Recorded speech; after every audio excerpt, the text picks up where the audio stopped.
Good.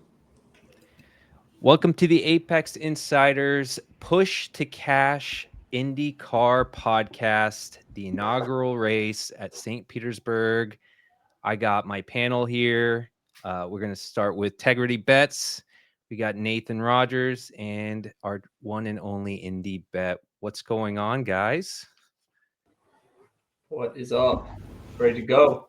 Race week. It's race week finally here. Gosh, Back, baby. feels like Long, forever. Longest off season in professional sports, so definitely glad it's here. I think Mother Nature is trying to put me in the mood here too. We got like 60-degree weather in Indy in February, so not quite St. Pete, but getting there. Yeah, it is. It was pretty toasty here in Texas. I'm not gonna lie. Even though it was nice, But yeah, we do have a fun week ahead of us. I know we got some F1 testing happening, so we're preparing for that season as well here at Apex Insiders. But F1 is tomorrow. Today is IndyCar. We're ready to talk about betting odds. We're gonna go through the panel, and I've been seeing you guys been posting bets left and right, and I feel like I got some FOMO, so I'm gonna gonna get in on something here after we're done. Um, as well as we're gonna talk some fantasy. This is the first year that Grid Rivals in IndyCar. Now Grid Rival is the one platform for IndyCar Fantasy League, which we are super excited about. All of us have signed up, as well as Pick'ems. Nathan, you've been killing it with the Pick'ems in IndyCar last year. That's for damn sure. So I can't wait to see what you got for us there. And lastly, we do have a new game that we're playing, the Indy Survivor Pick, which Nathan is hosting as well. There are some details. I am giving away some free entries. It's coming out of my pocket. So come in.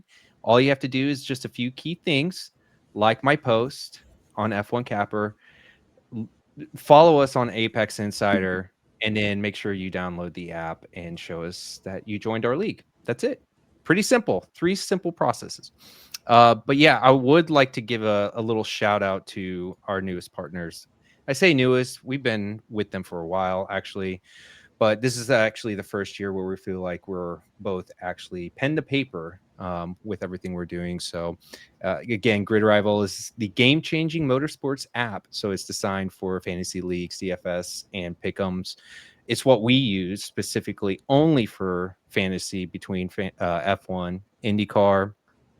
You can use it for NASCAR too, even though I don't dabble with NASCAR fantasy, but it is for you to use. Again, if you use our promo code Apex, we also have the link below. You can sign up and you get 100% deposit match. If you don't play DFS or Pick'ems, still use the app, and join us with our fantasy league. It's one of the best. So yeah, I'm excited with what to see with Grid Rival and IndyCar, which we will get to that topic. I think I wanted to focus in on some betting, some lines. So I know Indy. I'm going to start with you, Indy Bet, Mike. If you're okay with me calling you that. um, I want to hear what your plays are. And actually, before anything, maybe just give us maybe between everyone here, like quick trends, things you're looking at going into the weekend as you're making your bets, and maybe the rationale of why you made those bets. So, yeah. Yeah, man. Any- So first, got to start off by thanking Grid Rivals. Like I've been banging the drum on Fantasy IndyCar, Survivor IndyCar. Way to go, Nate! I'm so psyched about that. I'm a huge football Survivor fan. All these things, and I feel like every year we're just leveling up year after year. It's getting more. We're getting more odds. We're getting better. More books paying a little bit more attention to IndyCar, and finally, IndyCar, the IndyCar fantasy like it's good and all, and the grid rivals is great, but like at least there's places we can make some bets as well. It's yeah. sort of an underdog prize picks depending on what part of the country you're in if you're familiar with those. But it's specifically for racing, so I'm super psyched about that. I'm super psyched that we're growing the betting and the gambling. I've been trying to get IndyCar to do this. I'm really excited about Doug Bowles. I have in years past run into him at some races and had specific talks about gambling in IndyCar with him. And he seemed very positive on the whole thing. If you remember, he brought Caesar Sportsbook into Indianapolis Motor Speedway. That was a lot of his doing. It didn't really work out for anything. But I'm excited about maybe even more to come in IndyCar. I think they should make some money off of this. The gambling world is like throwing money at major sports, and there's no reason IndyCar shouldn't. So, yeah, I'm excited about all that. I'm cautiously optimistic about all the offerings we see from some of these sports books on St. Pete. Like, I'm worried that a couple weeks from now we're going to be sitting here on Tuesday or Wednesday and have no odds on anything and be hoping that we get something on a Friday. But hey, maybe this is the year that the sports books pay attention and we get odds every Monday or every Tuesday, and we have more betting options. The menu at Caesars was bananas. The lines are pretty good. We'll talk about that, but I don't care. Like, I'll bet into a bad line just because there's stuff to bet on. So versus there being nothing at all, just for fun. So I'm excited about all this. Yeah, no, 100% excited about Gridrival really stretching out there for fantasy. Definitely agree there. We've been partners with them for some time, so they've really put together really good products, and we're super excited about that. And you're right about the betting aspect.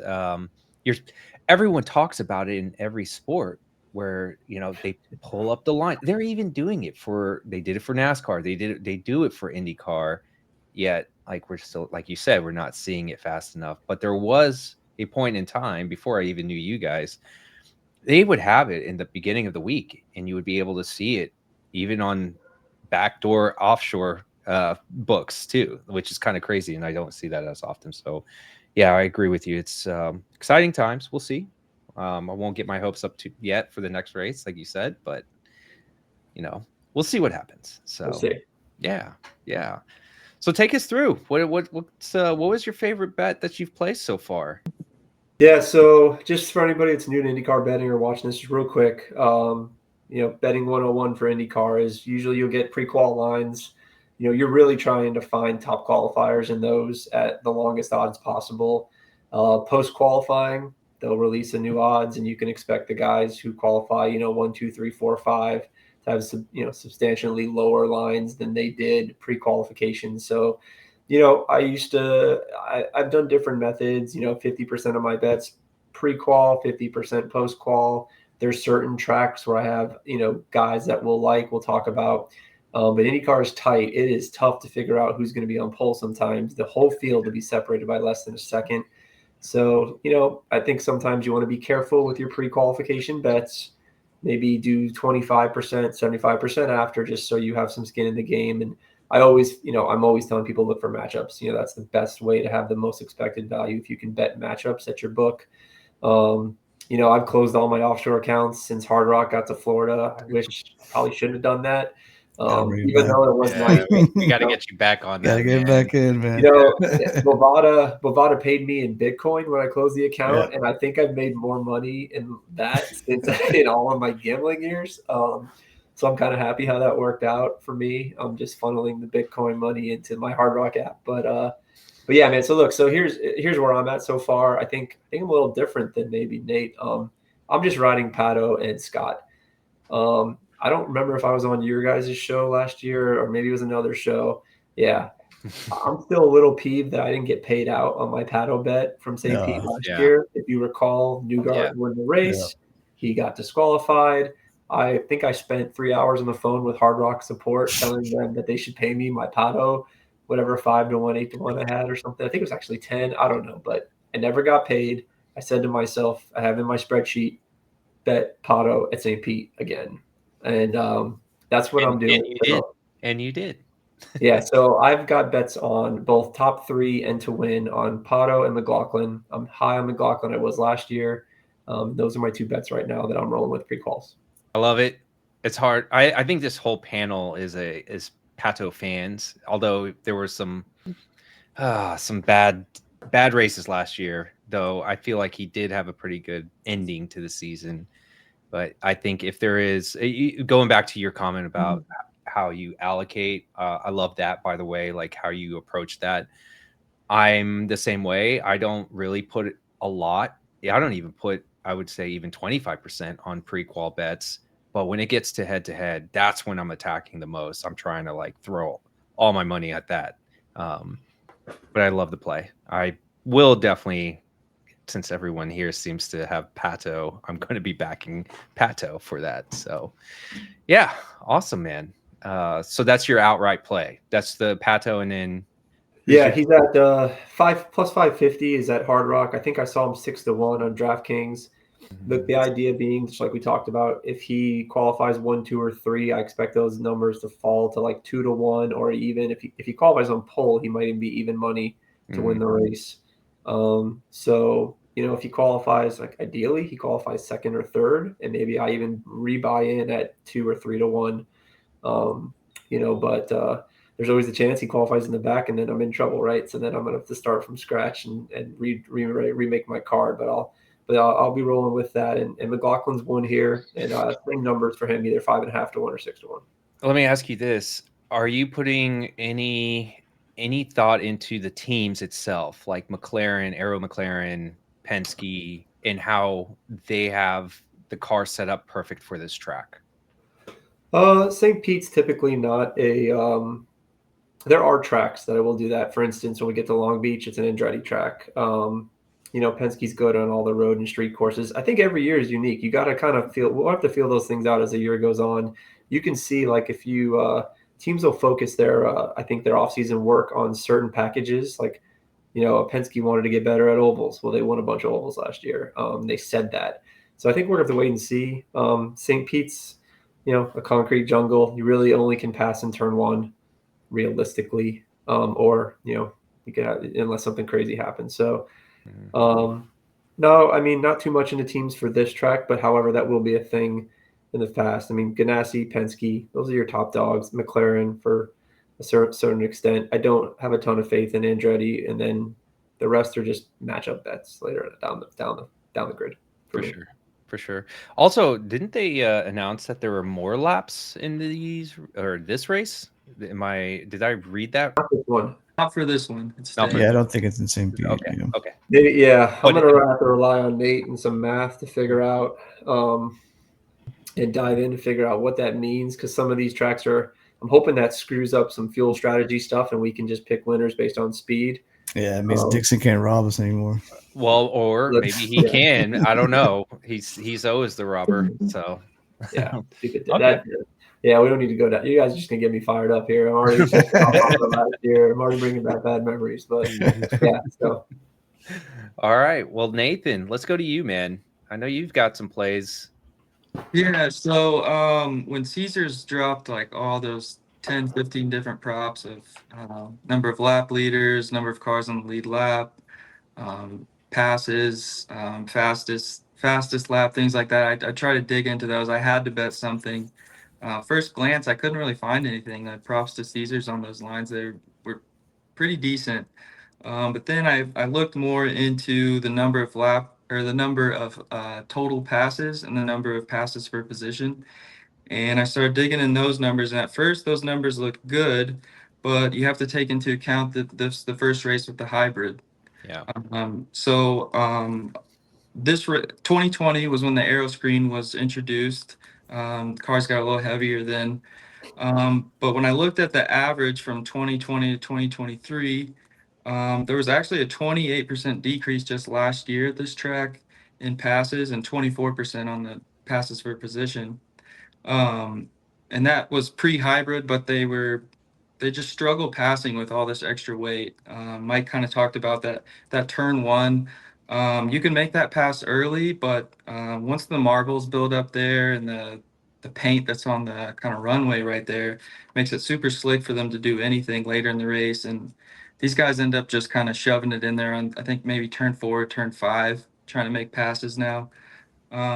So looking more into it, I wanted to see how the hybrid, once it was introduced, did affect some of these numbers. And so Mid-Ohio was that first race. That is a road course, not a street course, but that dropped 26% total passes and 35% in passes per position from the year prior with hybrid. Toronto, same thing. It didn't drop quite as much, but it dropped 7 and 5%. With that was the only street course with the hybrid. So I think those bets are the total passes is I went under 152.5 and the position passes under 106.5. Both those are on Caesars, like I said. Um, Really where those numbers are at, I mean, we could have 24% more passing in St. Pete this year than it was last year, and we'd still hit that bet. So Wow. we kind of just need like a 5 or 7% drop from that average the last 4 years, and we're going to hit that. And I think they will with all that weight the drivers have been talking about in testing. And last year, the road and street courses, they couldn't do much passing on any of the tracks. Yeah. So No, that's solid. Solid info. You got me sold. Man, I'm fucking hyped. What a phone a friend, man. Yeah, You got Caesars. I actually love that. I love that bet, and I love the analysis. I'm glad you brought up I was going to ask one of y'all about the preseason testing and seeing like what did you see from an impact, and it sounds like from a weight perspective, that is still going to be a carrying issue into this season. It sounds like this is going to be an ongoing thing as the season goes along around passing, because we went first half of the season without the hybrid, and then so in that small window we did see like passing was harder, like you were saying. So folks maybe didn't catch up to that, but Nathan did. He's caught up. Yeah, majority of those races in the second half of the year were ovals. And IndyCar kind of did some things with what they could with the aero and the tires of making those better races after Iowa. It was just terrible. But there wasn't really a lot of races on road and street courses. So I think that's why maybe those numbers are there. We're gonna have to put that in our back pocket. Keep those numbers updated week in, week Sorry, out. Yeah. Stats thrown out there, but they look good. Let's just say that. Well, let's just pray they put that market out more consistently, and maybe we can capture it. We'll see. Awesome, man. All right, Chris, Integrity Bets. It's back. We're back, baby. Yes. What do you have? Oh man, we got to figure out some kind of like free money Friday for IndyCar. I know it's kind of hard, right? How do we do that? It's just got to come, man. Is it free money Sunday? I guess. No. Yeah, I put a couple in. I think like Mike was saying, I don't want to get too crazy. First race of the year, we haven't seen anything, so I got 3 bets, quarter unit each. Nothing serious. I went the strategy wise of just basically going on last year. I found a couple guys, large numbers, who did well in the street courses. I think we have like 4 of them here: Long Beach, Detroit, and Toronto. So basically, I just went back from last year and just in their careers overall, and found some guys I like with high odds and a decent shot. And I landed on first. I got the outright. I think Colt Murda. I mean, unless we talk shit about him, he's quick, but there's always that risk. I mean, we call him Laherda for a reason. He is that guy who will find the ball. That's just him. But on the street tracks, he's been pretty solid. Got his numbers here.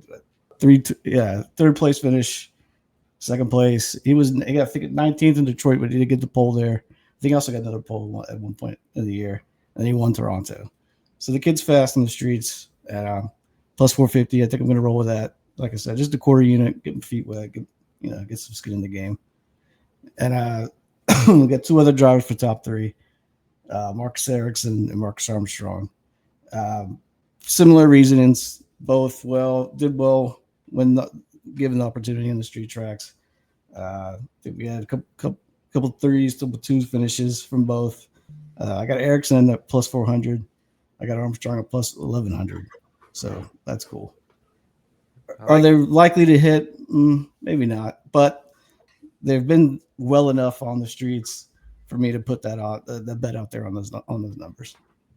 Yeah. And to pile on that Herda, I don't have the number off the top of my head, but it's like 95% of the practice and qualifying sessions over the last 5 years, he's been in the top 4 of those charts and all those. So he just has this track like locked down, and overall him and Andretti are just pretty solid in street courses. So I also have a couple maybe like grid rival stuff we'll talk about later with Ericsson and Armstrong. So I do like those.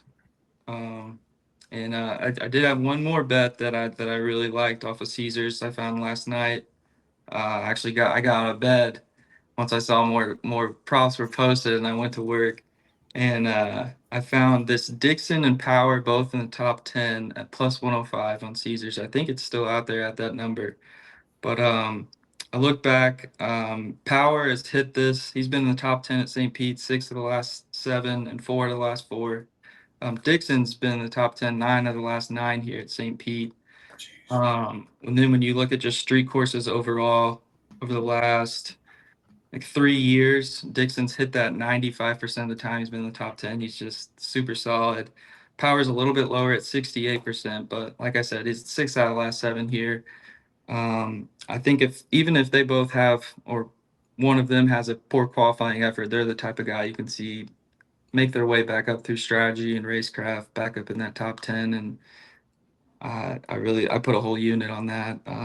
That's probably my second favorite bet there. Nice. I like it. that. I like it. Yeah, I'm just right now getting through. I see MGM is now posting some odds. You can get Pato to win outright 625 now on there. They don't have top 3. I don't see that. But I do see Caesar did pop some head-to-head, although they're pretty tight. Pretty tight. Yeah? Yeah. So Pato versus Colton, minus 115 each. Yeah, that's tough. Ferrucci, minus 105 to Marcus Armstrong, minus 125. Ericsson is minus 115 to Kirkwood. Rosenquist to Malukas. Rosenquist is the shortest odds out of all those matchups at minus 140. I like that one. I was about to bring that one up. And then Dixon Power minus 115. Of course. So I was like dabbling. I was like, yeah, the Dixon matchup with Power, Pato with Herta, and Marcus Ericsson versus Kirkwood. Just avoid that. I would even say Ferrucci and Armstrong. Yeah. Those are all basically like the two other side of the coin for each driver. Those are very, very tight. Yeah, and I was actually going to bring that up because I technically don't have a bet yet going into the weekend. Although, again, love head-to-heads. It's one of my favorites, even in F1. I was actually thinking about Rosenquist, and let me ask the panel here: what are your thoughts on that Rosenquist Malukas minus 140? Yeah, Rosenquist qualifies well in street courses. If you remember, he was on the pole last year here, if I recall. Yeah. It was an easy bet against, but he still finished in the top 10, I believe. I don't remember exactly, but so yeah, that one jumped out right when you said it. I would have gone up. I would have thought like minus 160, so 140, 130 sounds good. I would bet against Ferrucci. He is not. I mean, he hasn't shown me anything on street courses in his career. This is usually where he gets a little crazy. Yeah, I'm not in love with Armstrong, but I'm definitely like fading Ferrucci on anything road and street until I see otherwise. And he's in the Foyt car, so that would be the other one. And then I would go Power over Dixon. This is not a fuel mileage track unless you start from last, like Pagano did back in the day. So Dixon can't screw me there, at least I don't think. And Power's got, he's had speed here before. He's won plenty of poles here. He's in a Penske. I would lean Power over Dixon, but that's where I'd be on those. Yeah, I was leaning that too, but I always go back to there's always, anytime I go against Dixon, he finds a way to screw me. But anytime I back him, he's been pretty awesome. So I think I will say just for the official push to cash play for me, I am taking Rosenquist at minus 140 over David Malukas. That is just my official play, I guess you can say. Yeah, it feels like a winner. Yeah. Second year with Meyer Shank, and they have a new technical alliance moving from Andretti to Chip Ganassi, which was his first team. Yeah. And he won a race with Chip Ganassi. So I think there's going to be a good level of comfort on that team. And they should be good. Yeah. So that's a phone a friend one since it's on Caesar. Yep. that one in your passes. I'm gonna definitely get in on that, and of course, I'm gonna sprinkle in just because I have FOMO and I want to get some action. And finally, we can bet cars that is not NASCAR. So we had a Throw it fun away. time against Throw it away, Atlanta in the last 2 laps. I'm like, oh my god, all of it. We went from profits to piss all in just one lap. God. Right at the end. It's It's the only sport you can be up the beauty of 99% the NASCAR. whole Yeah. time. Yes. And it doesn't happen like every other race. No, it does happen every other race, actually. Oh my gosh. But I am excited they're at Coda this weekend. I'm not going to lie. I'm pretty pumped about that. Okay. Well, I am going to shift. I want to push fantasy below because you did bring up pick'ems, and I would love to talk some pick'ems. Go ahead and talk about those pick'em plays because I did love the first one you did. I believe that was the Ericsson. Which one was that? Ericsson and Armstrong? I think it was. Yeah, that initially I did one with Pelot worse Or than Pelot. That was and, the one. Yep. and Herta better than 6.5. That's since moved. I think Herta's at 6 and Pelot's at 3.5. Part of the reason I like that initial line at 3 is because essentially he would have to get 1 or 2.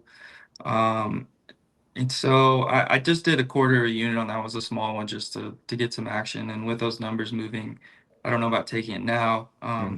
The second one I played was I took Ericsson better at 9.5 and Armstrong better at 15.5. So normally I don't try to play multiple betters and them improving. You almost want to correlate maybe a better and a worse or multiple worse.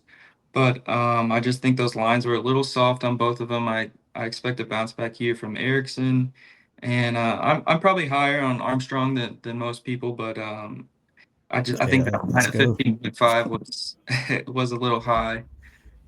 So I went a half a unit on that one. Okay. So what about matchups? Because I did not even check the matchups, and there's some pretty good ones out there. Is there anything with matchups that you're seeing that you like at this point? I mean, most of the matchups are going to pretty much line up to what the pick'em is, but is there one where we see like you have a Malukas and Kiffin Simpson?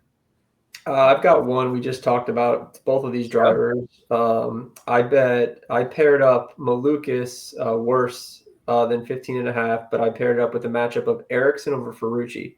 Just what we just talked about. Ferrucci's. Okay. We like Ericsson on this track. I like that top 3 bet. That's 4-1. We mentioned earlier, and I think Ferrucci is just street and road course garbage. So it's Ericsson 2.5. I think it's plus. I've got it at plus 2.5. I do not know what it's at now. I'm just looking at my Same. best made. Yes, yeah. It's 2.5. Yeah, so, Yep. that's my favorite one by far. I paired that up into a couple different ones. Ericsson over Ferrucci. So from a matchup standpoint, that's what I got. And then I'm oppo, Nate, on this one with you. I have made one other Grid Rivals bet. I have Armstrong worse than 14.5. So I'm on that. I was iffy on that one, but I paired it up with Ferrucci, who's at 10.5, which I thought was ridiculous. So that would be anything that you like. The Armstrong one, I hear you. I'm a little iffy on that, but I was just looking to pair up this Ferrucci worse than 10.5 with anything I could. So I'm on the Ferrucci fade train. Ericsson over Ferrucci and Ferrucci worse than 10.5, and then pair that up with something you like and roll with it. Yeah, I like it.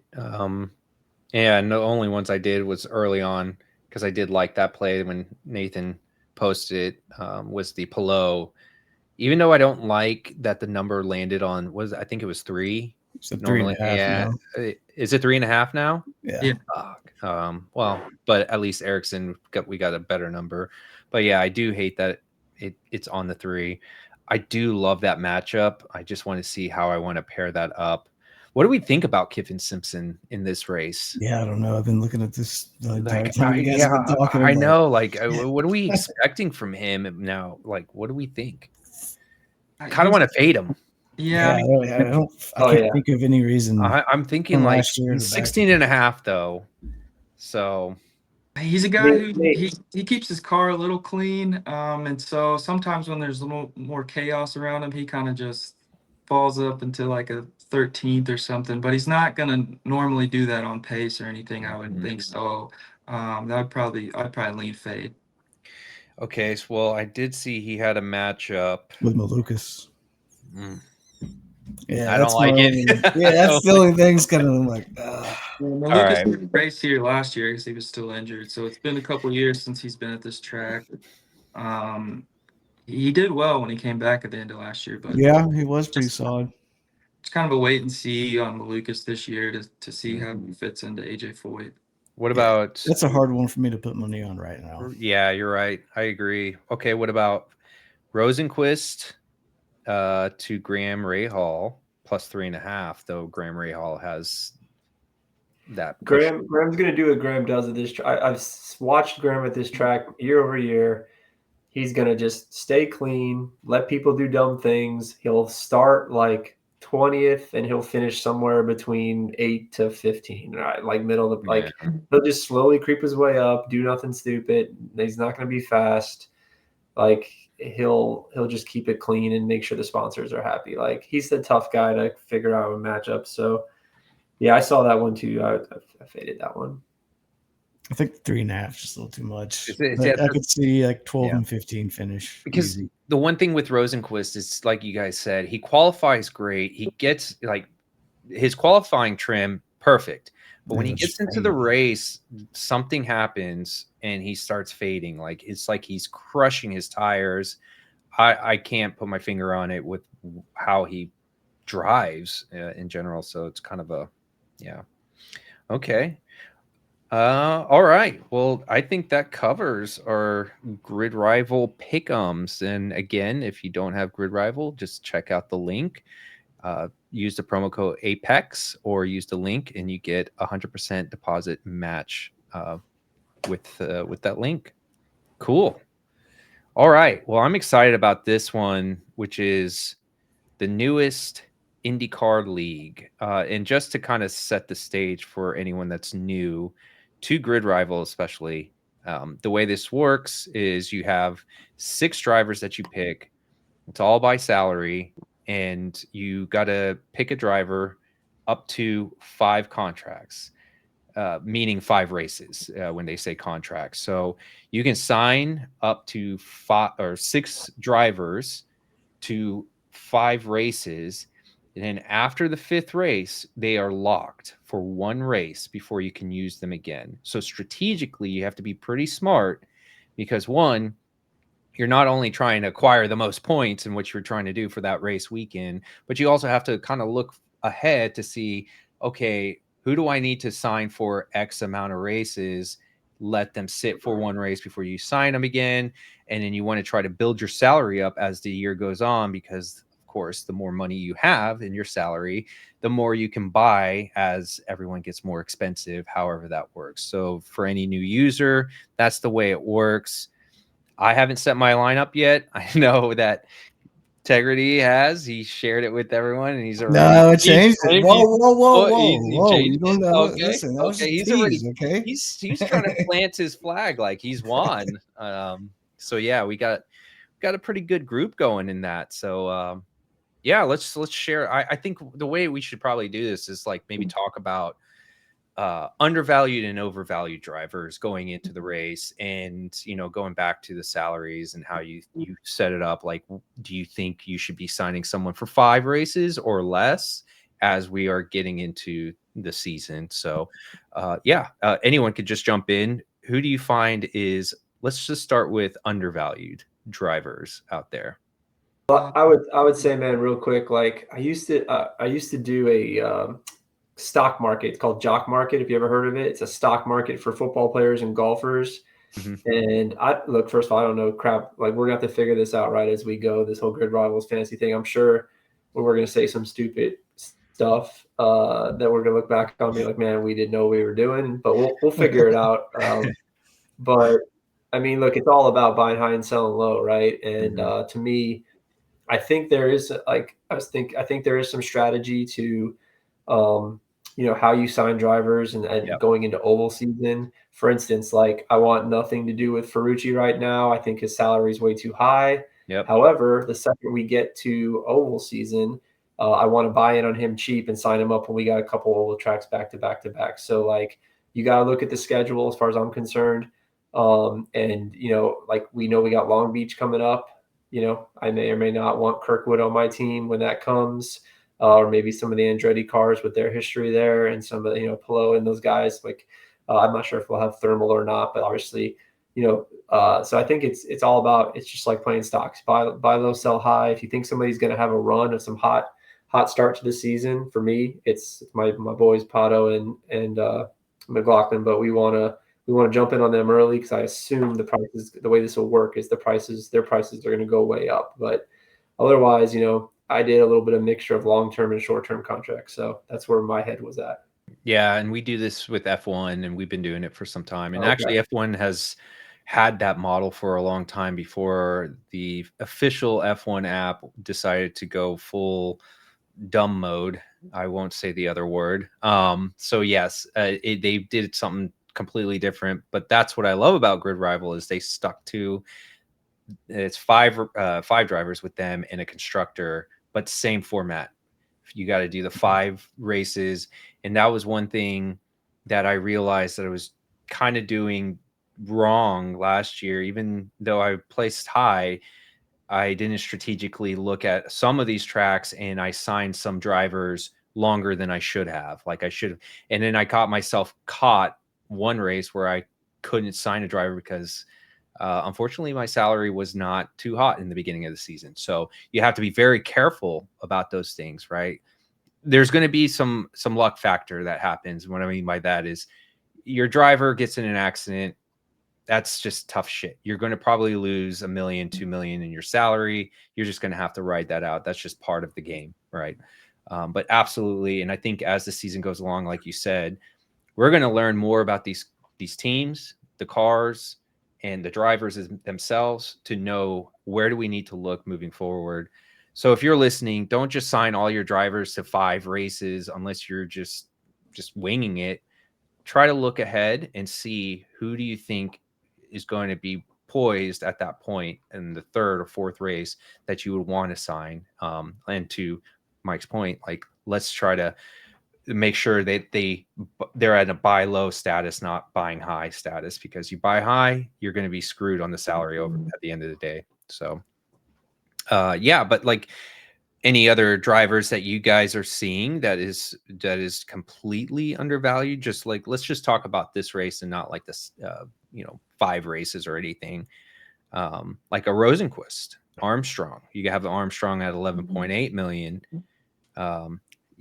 Siegel, he's at 7.6. You're going to have to pick a lower driver for when you get into the 5 and 6. So hey, so funny. I'll that's my last thing I got on this, and I'll let the boys chime in. But Siegel, I ran into Siegel at Vegas F1 when I was roaming around the paddock looking for IndyCar drivers, and he actually hung out and talked to me for like a good 45 minutes, and I was just like pumping him for info. I asked him, 2-3 favorite tracks. St. Pete was on the list. Really? So Siegel is on my team, and he is starred. So there you go. There you go. That's all I'm giving away. That's it. I'm not going. Trust me, I'm taking that, man. I'm taking it and running with it. But I mean, yeah, Oh, he shit, might he's like on my the track. team, It may actually. suck, Good. but he did say that St. Pete was on his top 2 tracks. So that could mean nothing, but it was good enough for me. He was a nice guy. He talked to some idiot guy trying to bug him about IndyCar gambling. Well, I mean, I think there's a lot to read into that, especially with IndyCar. They're technically supposed to be, same specs. And if you can find a driver that loves the track, I mean, they'll get dialed in, as long as he avoids any kind of chaos, of course. But I like the intel. I've kind of picked up the last few years when in these practice sessions and stuff or interviews, when these drivers say they like or don't like a track, kind of take their word for it. Yep.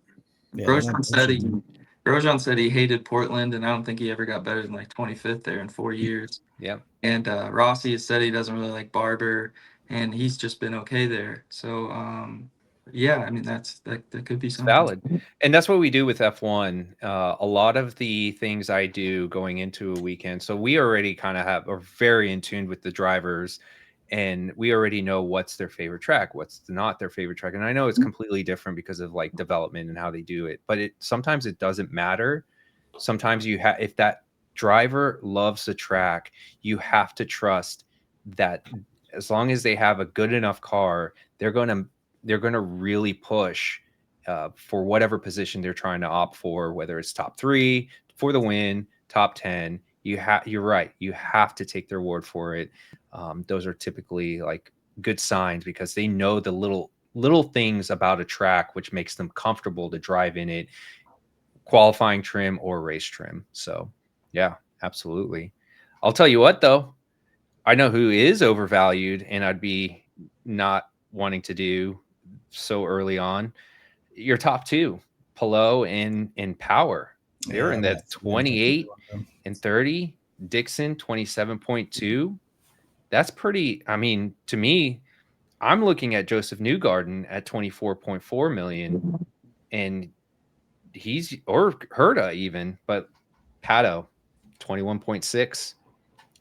I think we're all going to probably have Pato on our lineup. Yeah, listen, or you can take our guy Callum down there at 3.7 million. You can just load everybody up top. Well, this is what happens. He's been solid at St. Pete. I'm just saying. I mean, it's true. Listen, you're going to get to a point where you can establish, hey, if you want to just do one, just a one race salary, you're going to probably want to be top heavy, and then you're going to have to find the 3 million, 4 million, 5 million to do that. No matter what, you're going to have to find those. But I like that call out, 3.5 million. I mean, that's a good one if you need to throw in a driver there. Maybe not star them. It's a new contender in IndyCar, man. They're coming. Yeah, I like it. I like it. I'd say something to keep in mind is that the Indy 500 is the 6th race of the year. It's not necessarily going to be extra points or anything in this format, but anyone you're going to want in the Indy 500, you don't want to sign them to a 5-race contract at this point because they'll be locked out that 6th race. Yeah. That's a good point. I think one of the only people that I put on a 5-race contract because I have been high on him is Armstrong, and I think he is undervalued. And I'm not worried about wanting to put in my lineup with the 500. So I was comfortable feeling like he's going to do some good things here in the next, 5 races, really, on all road and street courses. Yeah, no, absolutely. Absolutely. So what I'm hearing is no one wants to share their lineups for good reason. So you're going to have to probably DM every single one of us to see what we're putting if you are trying to play Indy Fantasy, not in our league. Bet you if you're in our league, we're probably not going to tell you everything. So it's going to get pretty competitive. I already know this. It gets pretty competitive with our F1 Gridrival League. This one, I guarantee you, we have a pretty tight-knit group in the Discord that have signed up, and then between the 4 of us, I'm actually thinking about doing some prize for like the top 3. We'll see how that works out. So we can add a little bit more juice to this thing and a little more bragging rights, So, no, that's great. That's great stuff. All right, so let's go into maybe just like one more round of bets that you have that you actually. Here's an even better one: long shots. Whether it's a outright market or a top 3, like, do you guys see anything out there where it's like, hey, you know what? This is a good sprinkle my beer money, lunch money on this outright or top 3 or whatever long shot you might have. Yeah, I mean, I've said his name 50 times now, but Marcus Armstrong, 50 to 1, several places. I think maybe it was FanDuel that had him 55 to 1. FanDuel doesn't even normally post lines, so I like them. I like him in that number, so that's where I'm at. Yeah, pretty much got the same as Nathan. Long shot. That's the one. I mean, all 3 of my bets you could consider long shots. Look, I wouldn't say the harder one is, but definitely Armstrong. But listen, what about? I got nothing really, but if I had to, I'll give me my boy Siegel at 20 to 1 to top 3. Yeah, I was about to bring up top 3. I mean that sounds like a fun one. They got to wake up and give us our top 5s back, top 6s. Yeah, if we could have top 5, that would be awesome. What about? I'm just kind of staring at Ericsson 4 to 1. I mean, Dixon is 3 to 1. But Why is Kyle Kirkwood's 3-1 too? Huh? Okay. Yeah, books like him. And Pillow is plus 225 on Bovada for Yeah, top 3. it's not the time of year to start them below, in my It's opinion. not. We're not doing the. We're gonna have to wait for the. Are they racing thermal this year? Yep. Well, I'll take them. Then. Yeah, but I don't know if it counts again, right? For Yeah, the it's championship. an official race this year. Oh, that's the official one. Oh, it Yeah. is. Well, I'll take below there. There you go. Yeah. So we got some action. Yeah, I mean it's crazy to see the discrepancy in what we're seeing in the fantasy league to like the top 3 odds. Like Joseph Newgarden is at minus 105 for Bovada for top 3.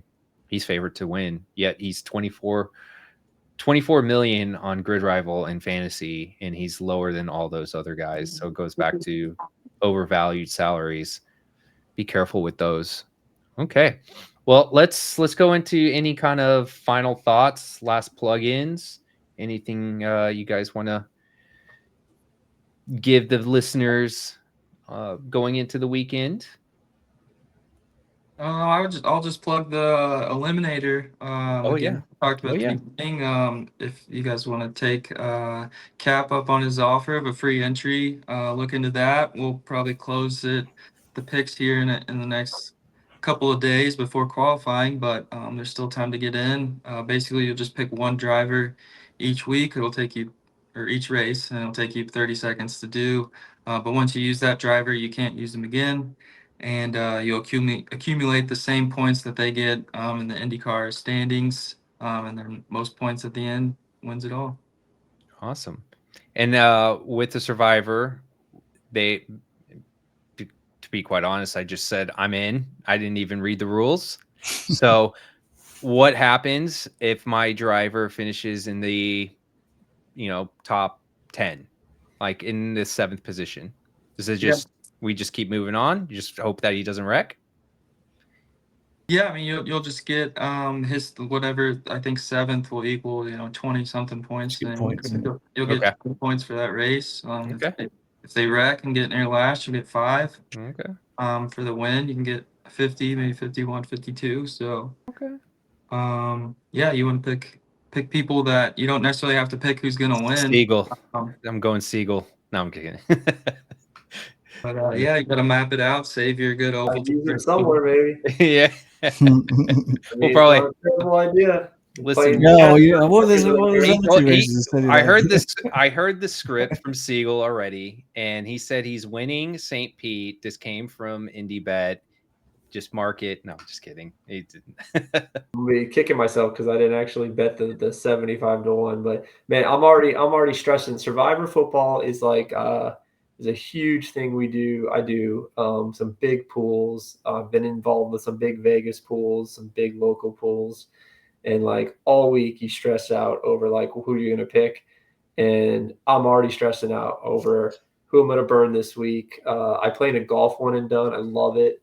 I cashed big money last year in it, but it is like it's mental gymnastics on, like I think I'm going to plan out every single race for the IndyCar. If I get a chance, maybe I'll stop working tomorrow sometime and do that. But I don't know, but it's a mental gymnastics. It's so much fun. I think everybody should sign up.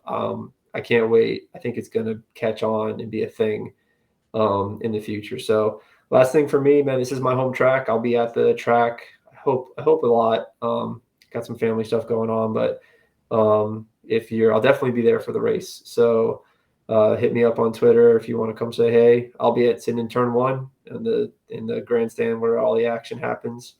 And yeah, man, I'm excited to get back going here. Yeah, no, it is super exciting. And you're right. The Survivor, we did this with NFL in the same format that Nathan is doing, where we did it by how much, like you take how much did they win by, and that's how you kind of aggregated your points. And I've done the traditional Survivor where it's just one and done kind of thing and just remove them. But I found the point system being a lot more fun.